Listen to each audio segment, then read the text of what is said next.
మావా వీడియో చేయడానికి కుదరదేమో, వాన పడతనే ఉంది. ఎట్ట మావా? మనం ఈ వానని ఆపలేము, మన వీడియోని ఆపలేము.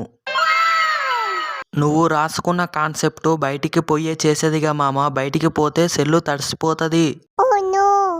సరే, ఒక పని చేద్దాం. ఏందది?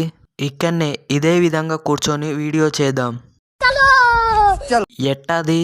నువ్వు ఏదో ఒకటి మాట్లాడరా, దాన్ని కామెడీగానో మెసేజ్ గానో మార్చేస్తాను దాన్ని. ఇప్పటికిప్పుడు నేను ఏం మాట్లాడాలి? వాన పడుతుందిగా, వాన గురించి నీకేమైనా డౌట్లున్నాయా? ఉన్నాయి నాకు. వాటిని అడుగు, చెప్తా నేను. వాన నుంచి తడిసిపోకుండా ఏం చేయాలి? దేవుడా, గొడుగు కొనుక్కోవాలి. ఇట్లనే మాట్లాడుతుంటే నా కోపం వస్తుంది. గొడుగు కొనుక్కోవాలని నాకు కూడా తెలుసు. వాన కోసం గొడుగు కొనుక్కోవాలి, ఎండ కోసం కాదు. ఇప్పుడు నీకు ఒక ఇన్ఫర్మేషన్ ఇస్తా చూడు. ముందు మనిషి గొడుగు కనిపెట్టింది ఎండ నుంచి రక్షించుకోవడానికి. ఆ తర్వాత వానల నుంచి రక్షించుకోవడానికి గొడుగు ఉపయోగిస్తున్నారు. ఇన్ని రోజుల నుంచి వానకి గొడుగు ఉపయోగించుకుంటున్నా, ఎండకి గొడుగు ఉపయోగిస్తే అయిపోదు, లేదంటే నేను నల్లగా కాకపోదు. ఇదంతా నీకెట్లా తెలుసన్నా? ఎప్పుడు ఆ ఫోన్లో గేమ్ కాదు, అప్పుడప్పుడు పుస్తకాలు తెరిచి చదివితే ఇవన్నీ తెలుస్తాయి. ఇక మీదట పుస్తకాలు చదువుతా గానీ గొడుగు కాకుండా. ఇంకా ఏదైనా చెప్పు మామ, వాన నుంచి తప్పించుకోవడానికి. గొడుగు లేకుండా వాన నుంచి తప్పించుకోవడం, ఆ ఆలోచన నాకు కూడా నచ్చింది. అందుకే 4 ఏళ్ల శిక్షణ పొంది ఆ ప్రశ్నకి సమాధానం కనిపెట్టినా. ఏందది? ఈ వాన నుంచి తప్పించుకోవాలంటే ఎండాకాలం వచ్చేంత వరకు వెయిట్ చేస్తూ ఉండాలి. నా సహనాన్ని పరీక్షించొద్దు. సారీ మచ్చా, ఇంకేదైనా అడుగు. వాన ఎట్ట పడుతుంది? వాన ఎట్ట పడుతుందంటే చిటపట చిటచిపట పడుతుంది. నిన్ను చంపేస్తా. కరెక్ట్ ఆన్సర్ చెప్పు, లేదంటే పిడిగుద్దులు గుద్దుతా. కరెక్ట్ ఆన్సర్ చెప్తా మచ్చా.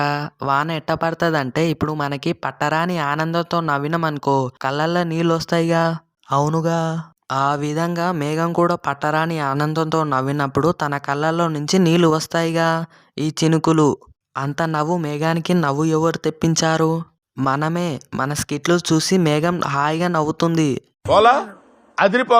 అవును మామ, నువ్వు నవ్వకపోతే మేఘం నరం తెంపిస్తాను. ఒరేయ్, ఇప్పుడు నేను చెప్పిన సమాధానం తప్పని నీకు కూడా తెలుసు.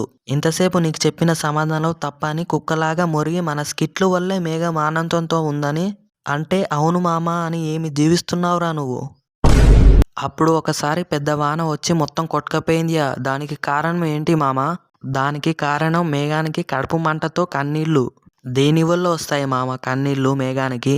మనిషి స్వార్థంతో వచ్చే కన్నీళ్లు. అడవులు విచ్చవిలిగా నరికేయడం, కొండలు గుట్టలు విచ్చవిలిగా తవ్వేయడం, చెరువులు ఆక్రమించి ఫ్లాట్లు కట్టడం, ఇలాంటి అనర్థాలు చేసినప్పుడు మేఘానికి కన్నీళ్లు వస్తాయి.